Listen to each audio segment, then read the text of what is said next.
नमस्कार, मैं आपका भाई डॉक्टर मिथिलेश चौबे, जागरूक जनता पार्टी के राष्ट्रीय अध्यक्ष।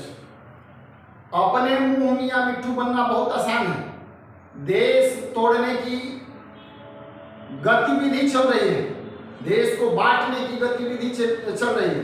यह कौन कर रहा है?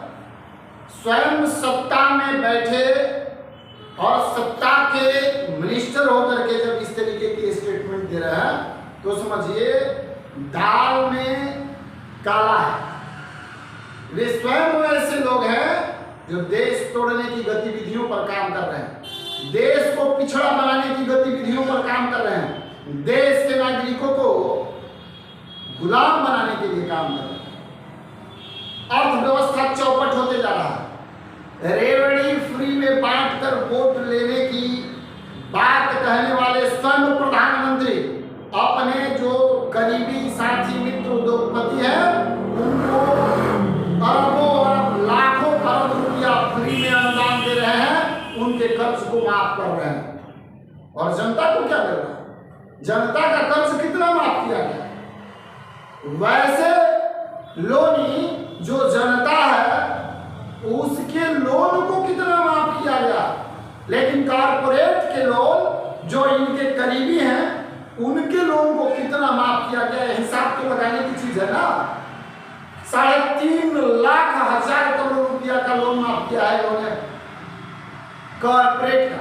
जनता का कितना लाख करोड़ रुपया माफ किया? हजार छोड़िए। ये आपको जानना होगा। इस देश की अर्थव्यवस्था चौपट करने की पूरी जिम्मेवारी, जनता को गुलाम बनाने की पूरी जिम्मेवारी इन लोगों ने ले लिया। युवाओं को रोजगार नहीं देंगे ऐसा ठान लिया है इन लोगों ने। उतना ही पैसा देंगे जिससे किसी को पेट भरेगा, जिंदा आप रहेंगे, आवाज उठाने की काबिलियत आपके अंदर नहीं होगी।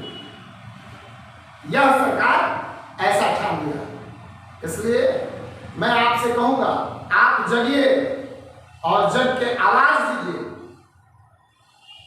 अब इनका पूछना कहां चला गया कि प्रधानमंत्री जी रुपया टूट रहा है, डॉलर बढ़ रहा है, तो इनके शासनकाल में 80 रुपया रेट हो गया रुपया का, और डॉलर जो है $1 बराबर 80 रुपया।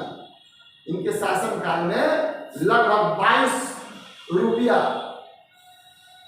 नीचे चला गया। यही देश का विकास है। आज तक इन्होंने एक भी उद्योग धंधा नहीं खोला।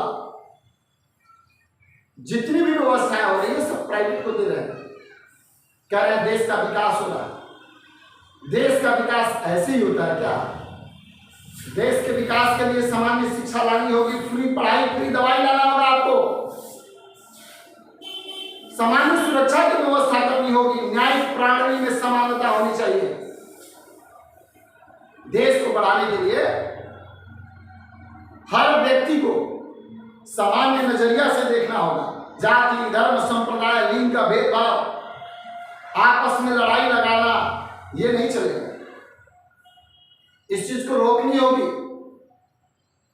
अगर आप नहीं जगेंगे, देश की जनता नहीं जगेगी, तो ये लोग इसी तरीके से करेंगे। आप लड़ते रहेंगे, ये चांदी काटते रहेंगे, आपको लड़ाते रहेंगे, और फिर यह आप नहीं, आपके आने वाले जो नस्ल है वो गुलामी की जंजीरों में जकड़ते रहेगा, और एक दिन ऐसी स्थिति होगी कि वो कभी उठ नहीं पाएगा। इसलिए आप गलत का विरोध करिए, इतनी बड़ी महंगाई का विरोध करिए, और युवाओं के रोजगार के लिए मांग करिए, सामान्य सुरक्षा की मांग करिए, सामान्य शिक्षा नीति की मांग करिए, सामान्य स्वास्थ्य व्यवस्था की मांग करिए।